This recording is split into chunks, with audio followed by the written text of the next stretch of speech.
Um, I'd like to first of all do a quick introduction and welcome Professor Azrini Wahidin. I hope I'm pronouncing that correctly, Prof.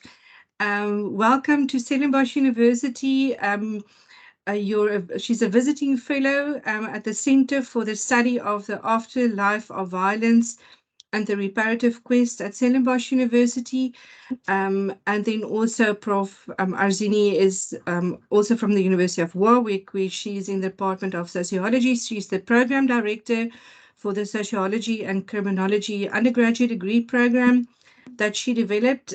She's the author of 13 co-edited books, 3 monographs, and numerous articles. You would have received her bio sketch as part of the invitation, so I'm not going to go into detail. We are very privileged to have her speak today on it's our first Research for Impact public lecture, which is part of a series that we've developed to open up our research to a broader community and to the public as well. So thank you very much for your willingness to participate in our series, Prof.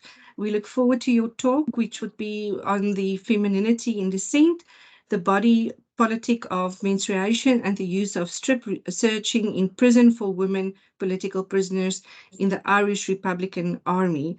Long title, I've got that right. So over to you, Prof. We'll give you about 45 minutes, if that's okay, and then we can open up the floor for questions and or discussion. Thank you very much. Thank you for the introduction. Mulweni. Mulweni. Njani. Siyaphila. Nami ni dipile. Welcome, everybody. It is a great privilege to be here today, and I'm thrilled to have the opportunity to share my work with you. I'd like to thank Professor Pumla Gobodo Medikizela for arranging my visit, for hosting me, the students at the Centre for the Afterlife of Violence and Reparative Quest, Professor Moyo, Professor Shirley Tate, and Professor John Brewer. Particular thanks goes to Azrini Wahidin, my mother, who's flown out to join us, the women in the study, Shirley Gunn, Caesar, Lazia, Jolene, and Nonzamo, and to all of you for giving up your time. So without further ado, I would like to turn to the lecture entitled Femininity in Dissent, the body politic of menstruation and the use of strip searching in prison for political prisoners in the Irish Republican Army. I'm going to begin with one of my favourite quotes, which I'm going to allow you to read it in your own time.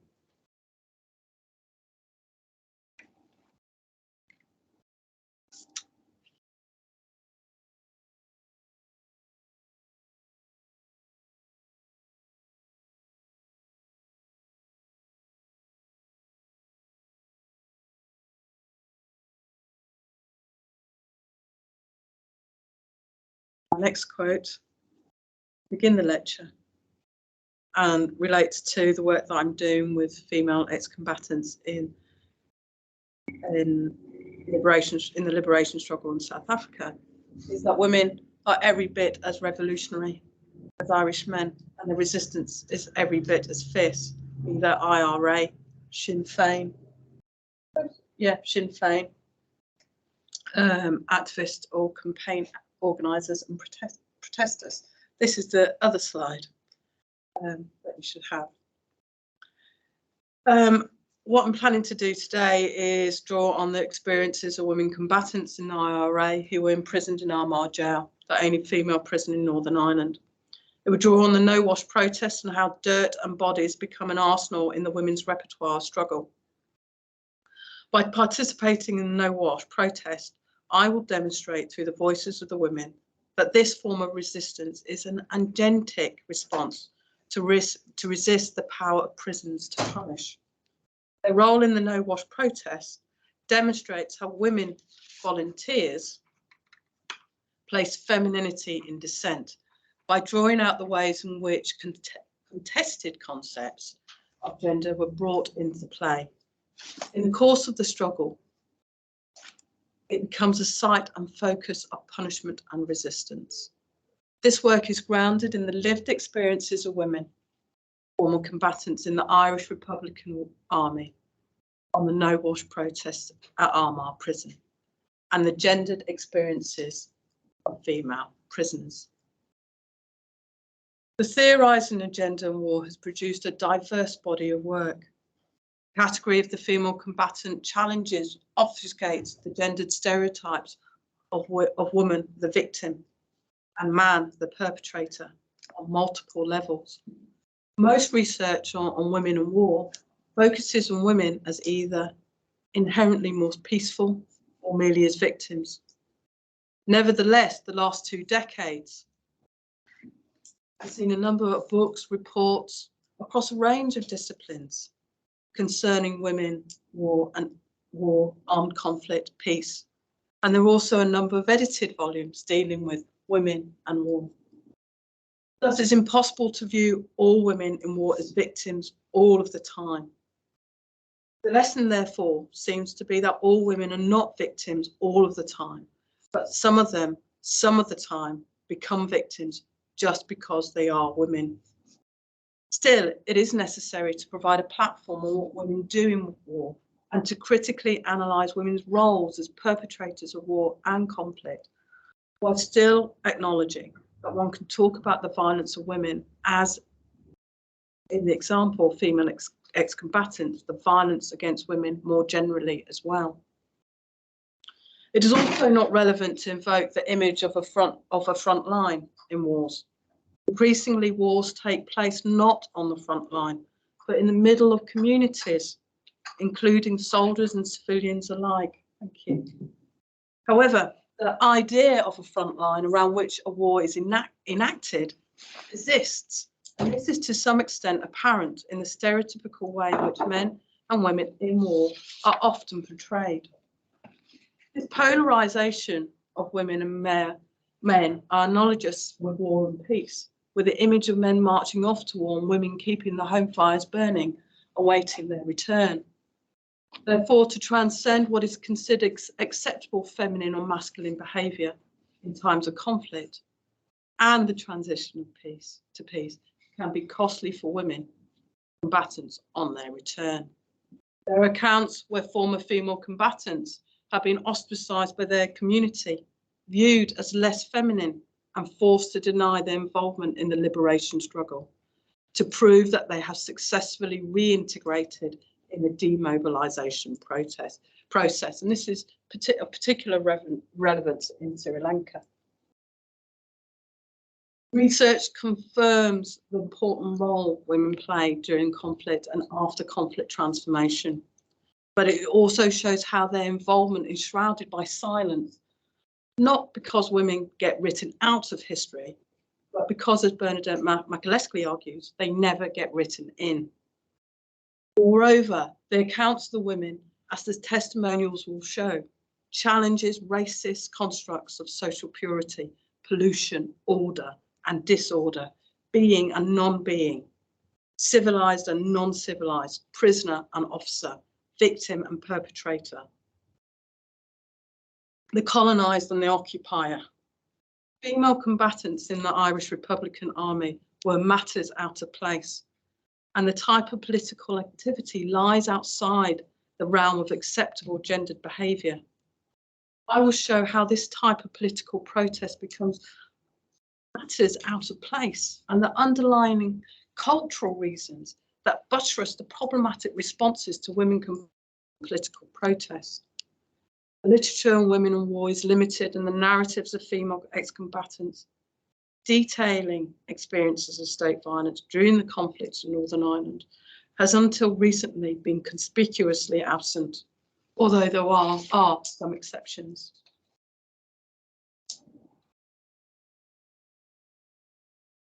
Turning our attention to February the 7th, 1980, to a key event in the history of political protests at Armagh Jail.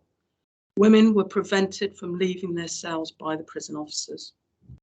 This resulted in the beginning of the no-wash protest, which forced the women to live in the midst of their own dirt, bodily waste and menstrual blood. The use of excreta and menstruation as a weapon of resistance against the prison was not, however, the only bodily weapon available to the prisoners. The no-wash protest was, by any standard of political, cultural nomenclature, and certainly by that of Ireland, an unconventional form of political action for women to initiate. It was described by the Daily Telegraph as self-inflicted degradation. I think that's a really interesting term here. Menstrual blood was no longer a marginal, filthy substance, but was central to politicising the struggle against colonialism. Decorating the cells with menstrual blood, women challenged the prison regime of discipline, order and control. To understand the role of dirt in the no-wash protest and the gendered relations to women on the no-wash protest, I want to briefly refer to the work of Mary Douglas. In particular, her book, Purity and Danger. Here she clearly illustrates that what constitutes dirt is intertwined with social constructions of the female body. Douglas argues that there is no dirt or pollution per se. It is only when certain substances or practices transgress cultural boundaries that become problematic. The no-wash protest provoked an inexpressible level of horror and disgust. Menstrual blood was no longer a marginal, filthy substance, but was central to political protest and had the unintended effect of politicising the conditions of women in prison that they were living in. And excuse me, and we have to remember these were young women too. During this period, a rising spiral of violence orchestrated by the state intensified in Northern Ireland. In response, the political prisoners used techniques to resist state oppression, and in the process of making the prison ungovernable, tactics became more marked.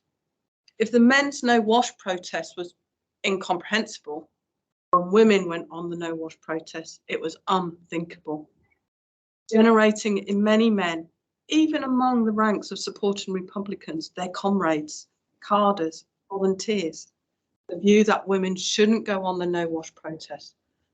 But I would ask you, why this form and not another? Under the circumstances of incarceration, bodily privacy becomes subordinated by the prison regime. For the women, their bodies become sites of disciplinary power and a method of personal survival. In this context, their bodies become a weapon, weapons which they cleverly and subversively employed. Similar to their male counterparts, female Republican prisoners smeared their own excrement on the walls of their cells as a means of resistance. The use of menstrual blood to smear the walls shattered the silence surrounding the conditions female political prisoners found themselves in. This section demonstrates that Republican women and Republican men do not fight shared struggles as non-gendered subjects, but as gendered beings.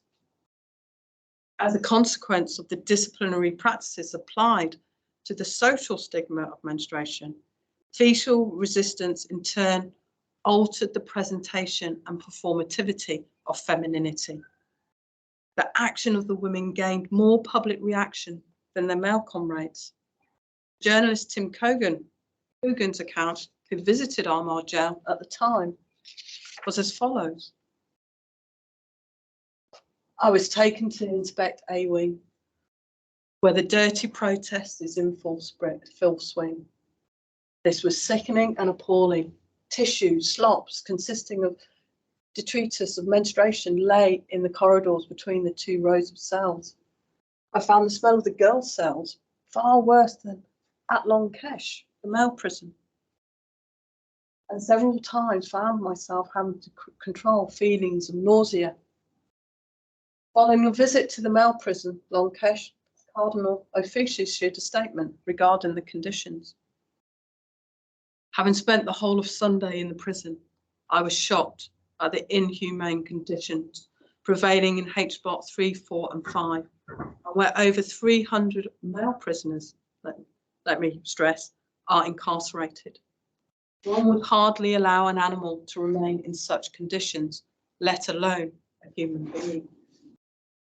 The question that must be asked is, why did 32 women on a no war protest provoke a greater level of disgust compared to that of 300 dirty men? It's not the exposure of menstrual blood and the sight of women inhabiting cells covered in fecal material. Such reactions towards abject matter in contemporary society are guided by a distinction between purity and impurity.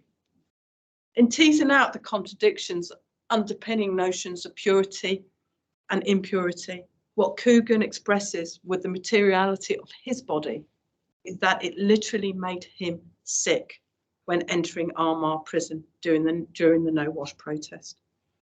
Coogan states that women's cells smelled worse than men's, but never articulates as to why. The abject body of the political prisoner served to distort the distinctions between the public and the private, to our well-established distinctions, our culture and our identity, as Kisteva would argue. The No Wash protest had a conscious meaning and a political intentionality for the prisoners. Its significance was elaborated by them in the idiom of Republican resistance and Republican consciousness, which is part of the Northern Ireland's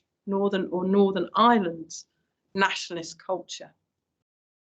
In other words, the prisoners knew why they were smearing their cells with excrement and when they would cease to do so. They were also aware that by highlighting the conditions of the prison existence to a global audience outside the jail, there was a symbolic potency, even when their action remained largely incomprehensible.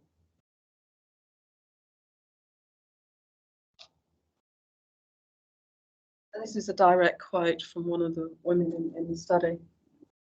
So the process, and this was done with military precision. The women would stand with their chamber pots and she would step forward and throw the contents of the pot, which is a chamber pot, at the prison officers when they opened the doors, cell doors. If you've been in Armagh, the suicide net caught everything. It wasn't just urine, it was feces, it was tampons, it was tissues, it was leftover food. Oh yes, and this was just falling onto the suicide wire. It was horrible, and the screws were livid about it. What were we supposed to do? There wasn't a choice. We didn't decide to go and start a No Wash protest. It was a situation that we were forced onto. It can be argued that similar to other liberation movement ideologies, the Republican consciousness provided a framework for resistance, and in turn, understanding the experiences of the process and the protest itself. To understand the No Wash protest, we need to look beyond what it's experienced subjectively by the individuals. This requires a deeper examination of the dialectic power relationship in which prisoners and prison officers were engaged, and the larger discourses in which such a relationship is embedded. Furthermore, visible menstrual blood on the cell walls meant a blatant disregard of menstrual etiquette and posed a direct challenge to the cultural conspiracy of silence surrounding menstruation. From being largely concealed, private, personal, and not talked about, the No Wash protest made menstruation visible, threatening the distinction between purity and impurity, placing this bodily function in the public domain. It drew the attention of the male gaze to that which is not spoken about. Murray Farrell at the time was the officer in command at Armagh Jail. This is her in her cell. The dark marks you can see behind her is where she's placed the contents of her chamber pod. And in this letter that was smuggled out, she states, the stench of urine and excrement clings to the cells and our bodies. No longer can we empty the pots of urine and excrement out the window, as the male guards have boarded them up. Little light or air penetrates the thick boarding. The electric light has to be kept on constantly. Our only view is the wall of excreta. The spy holes are locked so they can only be opened by the screws to look in. Sanitary towels are thrown into us without wrapping. And that was done intentionally by the prison guards. We are not permitted paper bags or such like, so they lie in the dirt until used. For 23 hours a day, we lie in these cells. The no-wash protest lasted 13 months, during which more attention was focused on Armagh jail than, believe it or not, any other time during the conflict. As news filtered to the outside world, the image of cells smeared with excrement and menstrual blood, used sanitary towels and leftover food, raised the question, who are these women and how did they get there? Excuse me. The women rewrote the contours of their cells. The no-wash protest rewrote their naked bodies with a new repellent surface of resistance. One of the most striking aspects of the criminal justice system and the approach used to suppress political protest in Northern Ireland and in South Africa during the apartheid regime was the way that specific legislation was purposely adapted to strengthen the oppressive regime and to deal with the political protest and more generally civil unrest. Turning to the role of the strip search to highlight the violence of incarceration, I want to demonstrate the kind of liquid landscape of the prison and police cells in relation to how punishment and control was used in an attempt to undermine the solidarity between the women, the commitment to Republican ideals and beliefs. Prisons, one has to remember, symbolises, mirrors and shapes the communities and countries in which they exist. The deployment of the strip search in both places of occupation, South Africa and Northern Ireland, shows how the process becomes normalised within the prison regimes and how female prisoners experience the process as a form of sexual violence and coercion. The routine use of strip searches against prisoners, particularly female prisoners, means that sexual abuse is surreptitiously incorporated into the most habitual aspects of women's imprisonment.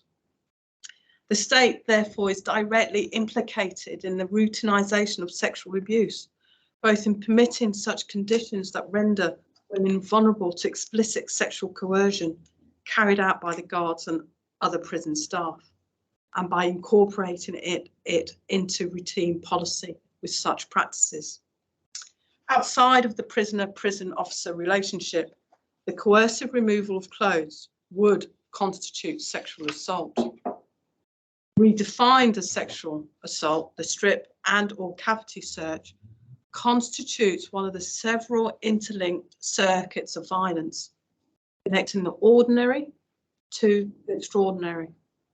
The ordinary is characterised by routine violence permeating all prisons. The extraordinary extends the continuum of state violence to sexual violence to state torture. In relation to women in the IRA, I want to share this quote, which shares the sexualised and ritualised nature of the gendered violence she experienced. And I want you just to take a minute to read this.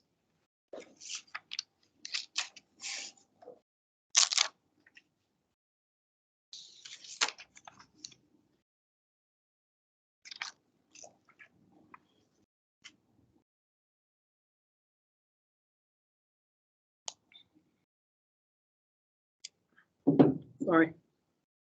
computer's very sensitive. We'll go back.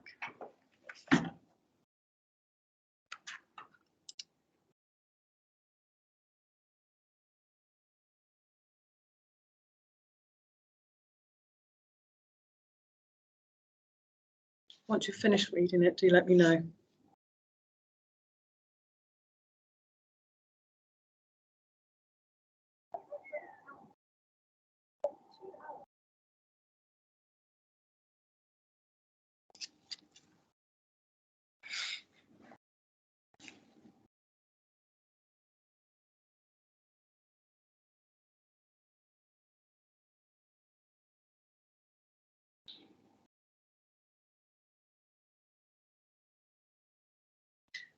In looking in particular at the word shame in the transcript, in this context, it involves the intensification not only of the bodily surface, but also of the subject's relation to itself, or its sense of itself as self, and arises in the moment of our wounding exposure to others.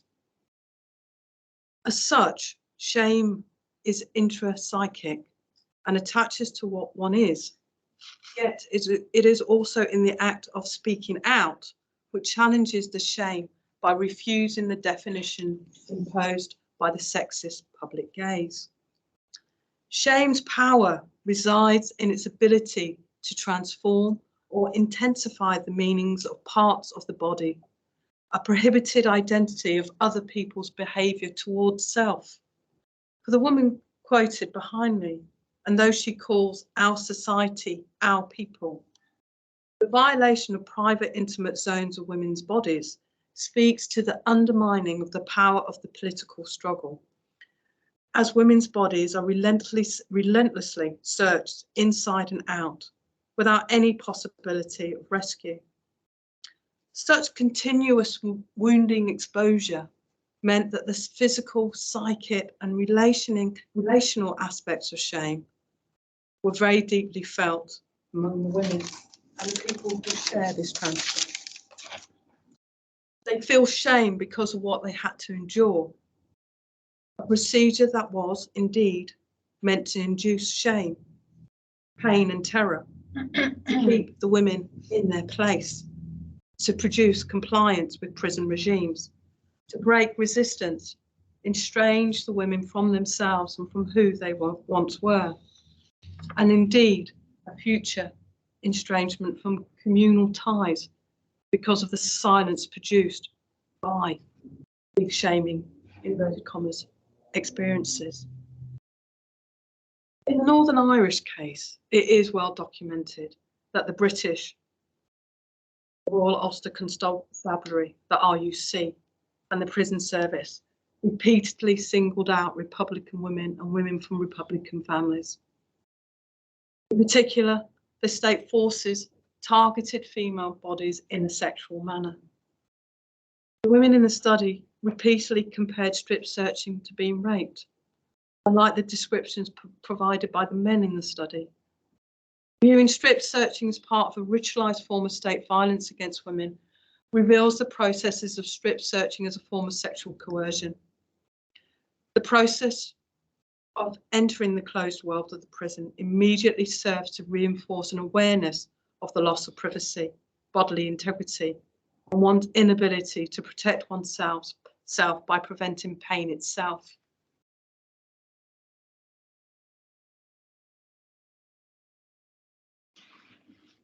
As Martina quite eloquently articulates, he explains not only is strip searching a form of sexual assault, that very few of us ever like to talk about, but that the British government is using women's nakedness to tyrannise us. We feel that our bodies are used like a weapon to penalise us, with the intention of making us collapse under the pressure. If we haven't collapsed by now, I don't think that we will. Martina Anderson was not only strip searched while she was in solitary confinement at a male prison in Brixton, she was also force fed while she was on the hunger strike. By bearing witness, facilitating the act of truth-telling with voices of the women's experiences are resurrected. They are brought to the surface and their humanness is affirmed. And I will direct you to the work of Gazela. Thus, in bearing witness, there will be knowing haunting silences of the acts of barbarity that occurred during the conflict. It is clear that the imprints of war are present and visible in a society transitioning out of conflict, where the past seeps, infects like a contagion into the structure and processes of societal transformation. Drawing on my work and that of others, there are clear limitations of bearing witness. For one has a responsibility to make visible, to expose the impact, politics and discourses of the past, and which at the same time calls those individuals to account. It takes political responsibility in capturing the histories of the past that for some can be deemed as unforgiving. In bearing witness, there is a commitment to challenging structural violence, social injustice, and the growing levels of impoverishment, which can only reinforce reparative humanism in order for social transformation to occur. Moreover, the consequences of failing to incorporate the above will denude social progress, hope, reparation, and peace for generations to come. Therefore, to support the process of empathic repair to occur during periods of social transformation, addressing issues of social injustice will allow for new relational experiences to be formed between self and others, and in turn decouple the martyr, hero, demon syndrome facing combatants. It is by ensuring that the voices of the women are heard and by acknowledging the contribution of women to the peace process that we are not only fostering an inclusive democracy, but advancing gender equality for women across the political and economic divide. We have a moral and ethical responsibility to address the social harms of the past and social inequality of the present. By understanding the intersubjectivity of relational ethics and creating processes in which accountability, restoration, and reparation can occur, that a shared sustainable peace can be envisioned. The testimonials reveal the historical factors that have impacted on the ex-combatants' personal biographical experiences. The legacy of colonialism, systematic discrimination, poverty, and violence are indeed public issues, issues which the state must address, acknowledge, in order to support the mechanisms of the peace process.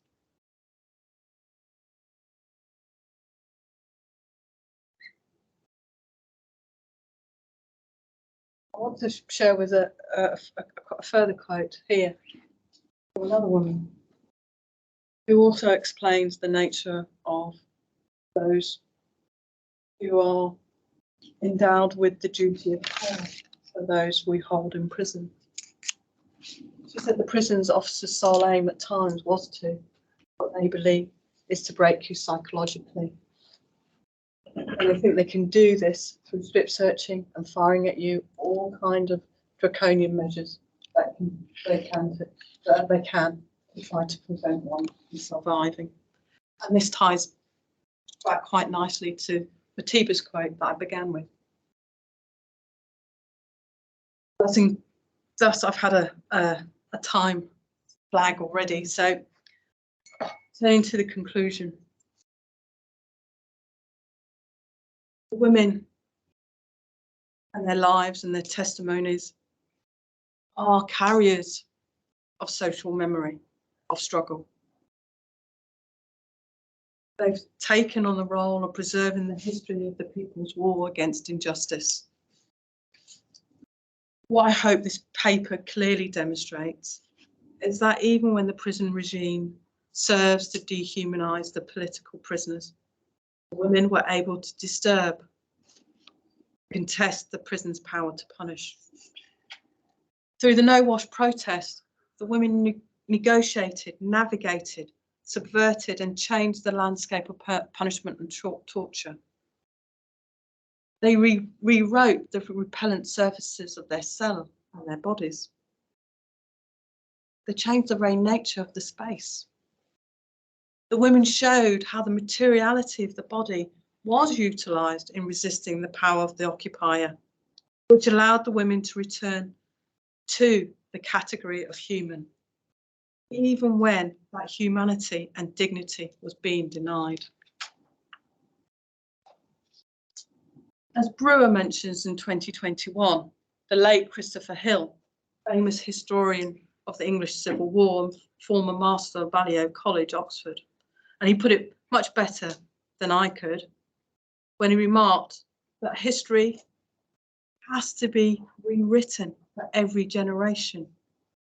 While the past does not change, the present does.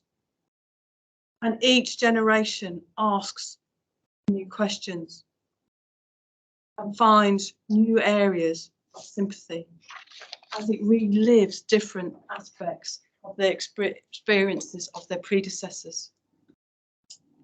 I welcome you all to learn more about these combatants, to ask new questions, seek new understanding, and in turn place female combatants involved in liberation struggles across the global platform to the fore.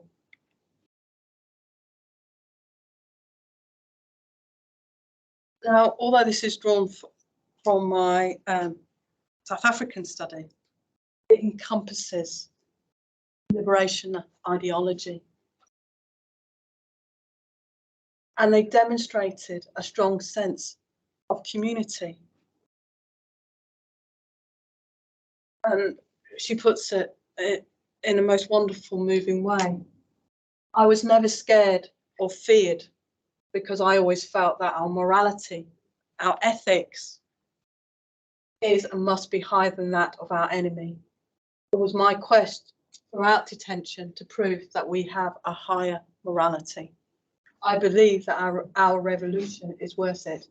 This revolution is about creating a better humanity. It's underpinned by the idea, the concept of Ubuntu. What I do want to share with you is that I was allowed privileged access to Armagh Jail, which is a Victorian prison now closed down. And I chose to go to this prison on the 26th of November, which happens to be the day of my birthday. I also chose not to wear a jacket, and I really don't like the cold. So I went to this empty Victorian prison to get a feel of the cacophony of noise that once prevailed. I wanted to feel the coldness of the place, broken windows, no heating. I wanted to see how these young women lived and survived in these conditions. I can tell you I didn't last long.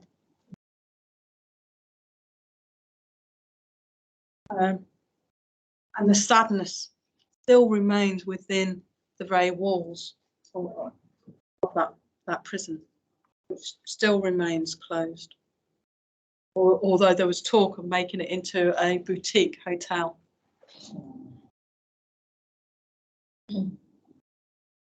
This takes you into the association yard, and you can see it's covered in snow.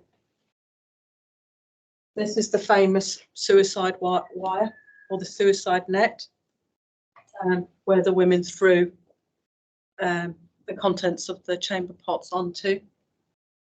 And each section of the prison, this Victorian prison, which is designed like the Panopticon, had these huge gates. I remember the officers would be stomping around, wearing their keys around their belt, talking in English rather than Gaelic. And they also tried to prevent the women from talking in Irish, in Gaeltacht too. That was a disciplinary offence. And one of the women, who's now a famous playwright, said to me, he said, well, they keep adding days onto my sentence. I'm serving life. Yeah. Does it really matter, Azrini? But before I take questions, these are some of the books that have come out of the research, and that's led to the research that I'm currently involved in now.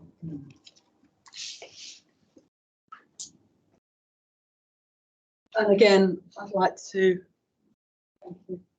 I have been told to come to a close.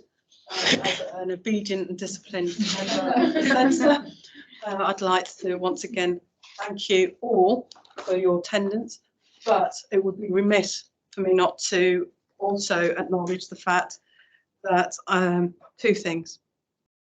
That I am privileged to be here and to be able to work with you, and to end on a really good, really high note. It is Nomzama's birthday. Yes. Happy birthday.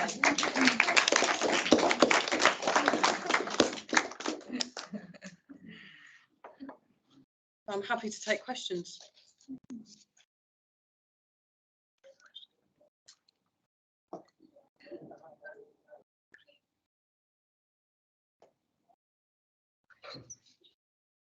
Do we have any questions from our online participants?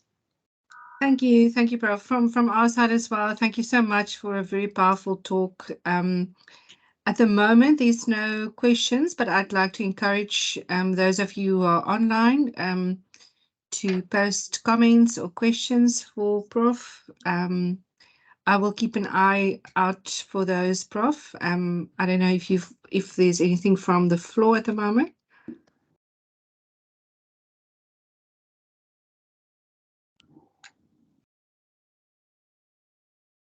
Can I ask a question? You said about them using their bodies as a point of resistance. Do you think that because there's shame attached to the body with strip searching and them violating the body, similar to rape cases, do you feel that they detached from their bodies in order to survive?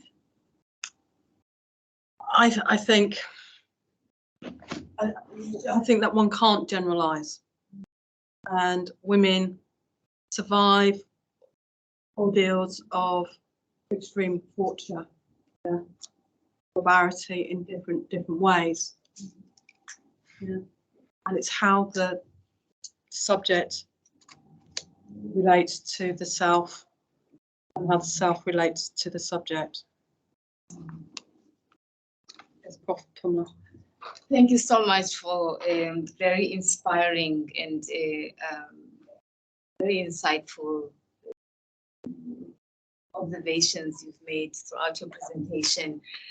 I liked what you said, or I was inspired by what you said about the way you framed it, was that they lost their sense of identity.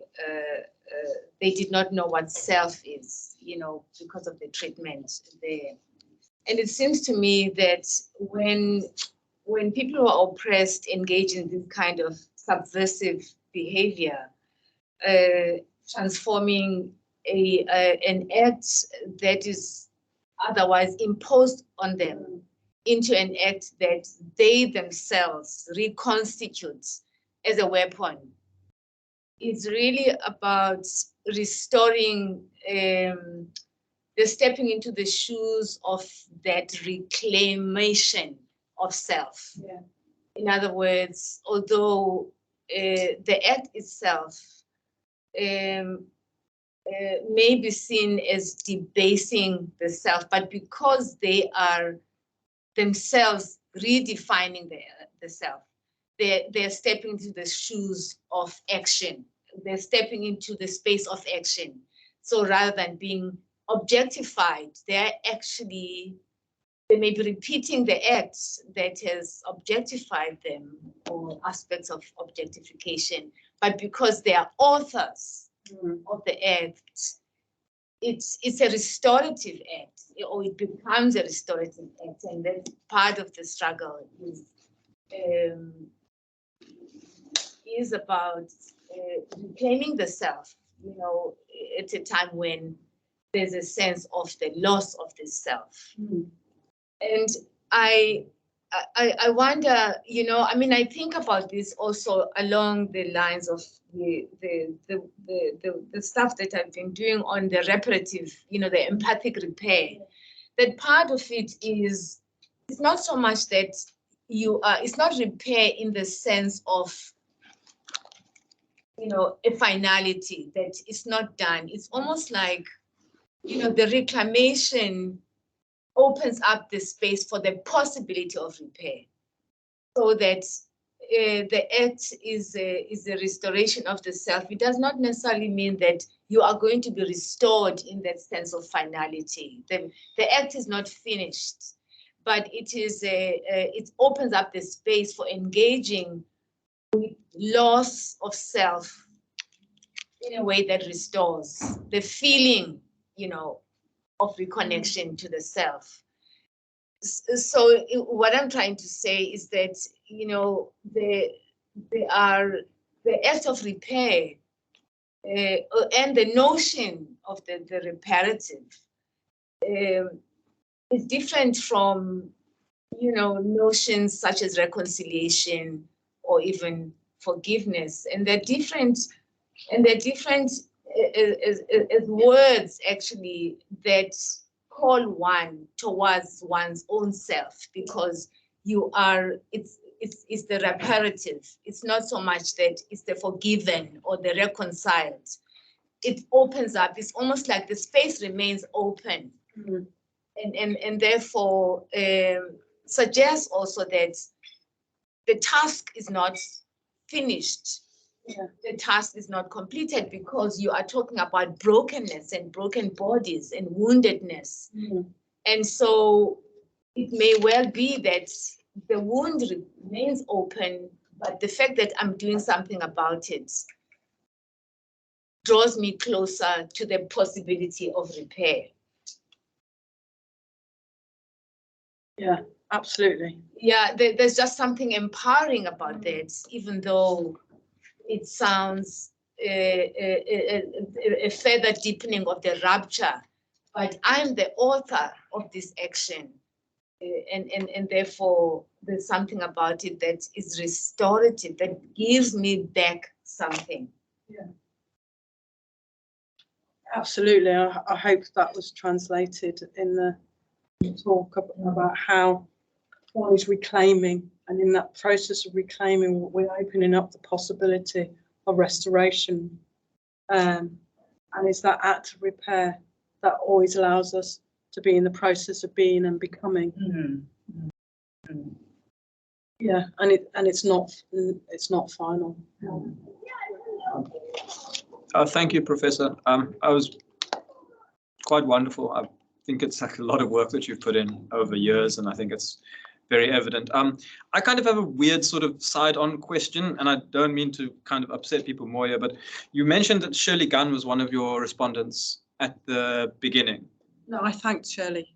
Oh, okay. And so Shirley Gunn, so because of her experience in prison, I kind of have a question that relates to that, because I think she gave birth in prison to her son Harun, and I mean, that kind of leads me to questions about the way a lot of other women were treated in prison. Were other women kind of raped by prison guards? And then what happened with the babies? Because I can imagine that. I mean, I can't talk about particular individuals, yeah. What I said was that I thanked Shirley Gunn along with Jolene, Mama, Caesar. In South African context, I would be hesitant to pass comment, yeah. But what I would say, did prison officers abuse their position of power in prison? Yes. To my knowledge, with the political prisoners. None of the women that I've encountered or researched or worked with, or and in the literature that I've looked at, has suggested that there had been a pregnancy in prison by a prison officer in the Republican Northern Irish case. Yeah. If you're talking about more generally about whether women in prison in the UK, in England and Wales have had children as a result of either consensual or unconsensual relationship with prison officers. I do know that there have been consensual relationships that have resulted in a child being born in a woman's estate.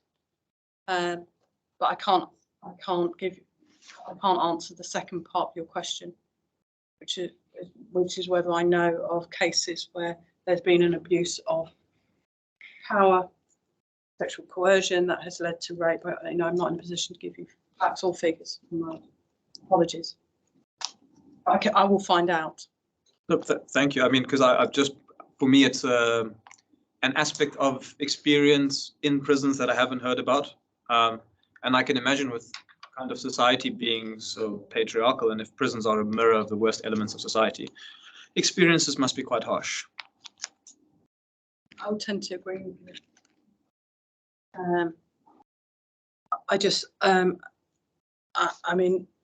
What I do know is that we have very limited provision for mothers and babies globally, and referring to the work of Lucy Baldwin in the UK, we are working to improve the conditions of women who have children prior to imprisonment, or who are pregnant whilst in prison and give birth in prison. We have very limited facilities. It's very unfortunate that we don't have provision to allow women who have children in prison to be able to be outside to raise their children for long periods, for the length of their sentence.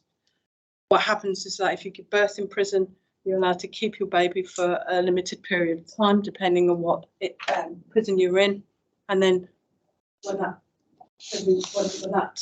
the time ends for the baby to remain in prison, the baby has to go outside to either a family friend, a member of the family, or unfortunately, if there isn't a suitable adult, will be placed into care, which again is not a solution. Because Thank you so much. Facilities are not, our care facilities could be really improved. Thanks, Prof, for the answer.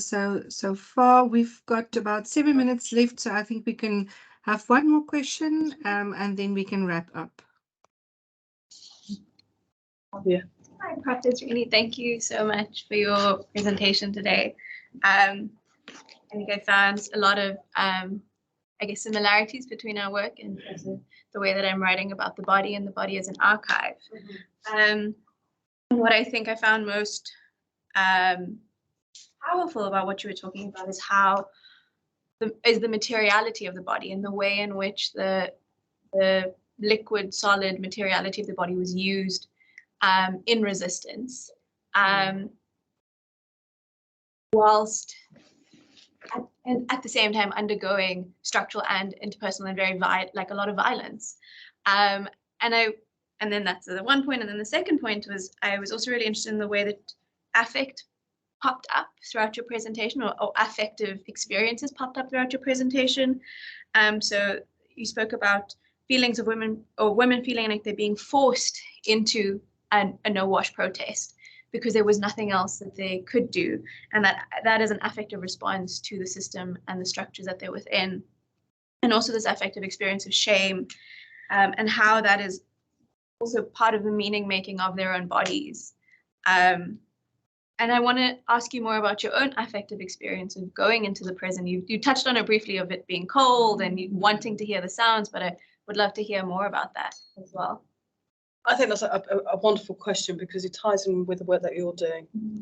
And I think it's really important to acknowledge the kind of the subject, how the subject feels. Yeah. How when entering places of pain and trauma. And it's so important that you find a way of healing and coming to understand not only why you go to these places, but how it affects you, how it becomes embedded in the materiality of what you see, how you feel, and what you think.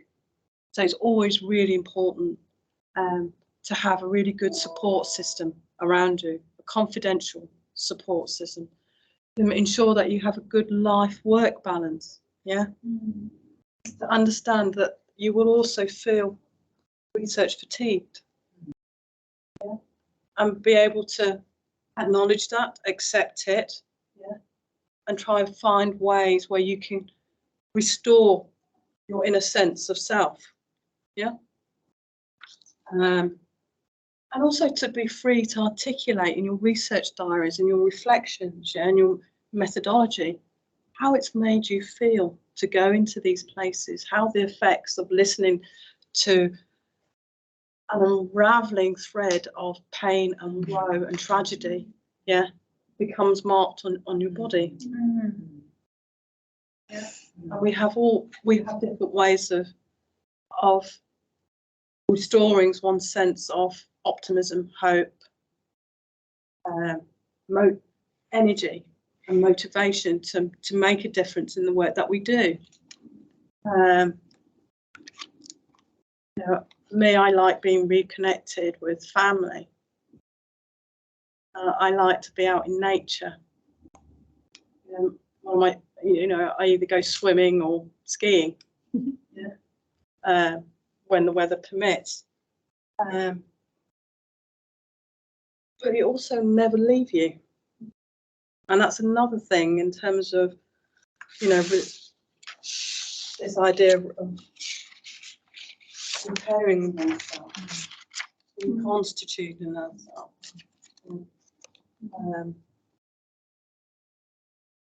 Claiming who we are is also an important asset in learning how we balance different experiences and different experiences of others. But we can deal with it and react in a positive way that enacts change. But rather, you have to also remember that when I go into places, such as the prison, a confined environment, I am also very aware that I'm privileged in the sense that I can also leave. So I think it's part of who I am, is that because I know I'm privileged, that I can leave, yeah, and have my own bathroom and be surrounded by people who care for me and who support me. Yeah. I don't really dwell on how it's affected me as such as an individual. It motivates me even more to do something about it. I can give you an example. I was in one prison and they were handcuffing a woman who was, I'm not a doctor, a medical doctor, who was obviously about to give birth. And it's like, this is not acceptable. Yeah. And I spoke to the prison officers and said she's not going to abscond. There's no way she can abscond. Waters are broken. Yeah, we need to get her to a hospital ASAP. And I'm in an R-ing. I said, well, look, I'm going to the governor and I'm going to report this to the director of women in prison, Chris Tchaikovsky. It was really interesting how quickly they took their chains off, the handcuffs off. And I still reported it because that's my obligation to the women inside, to the organisation that's about reform, to my research community, to my integrity, and to what I owe to my friends, my family, to myself, which is to do the right thing. I hope that answers your question. Thank you, Prof. And I think that was a very appropriate closing to the talk. Thank you so much again for presenting today, for sharing your insights and for sharing your research and for sharing the experiences also of the women that you represented in the talk today. We really appreciate it. We will close the online part of the session now. I'm sure there's lots of questions still, so I'm sure you will have a few minutes extra in the room, but we will close the online session now. We will make the talk available.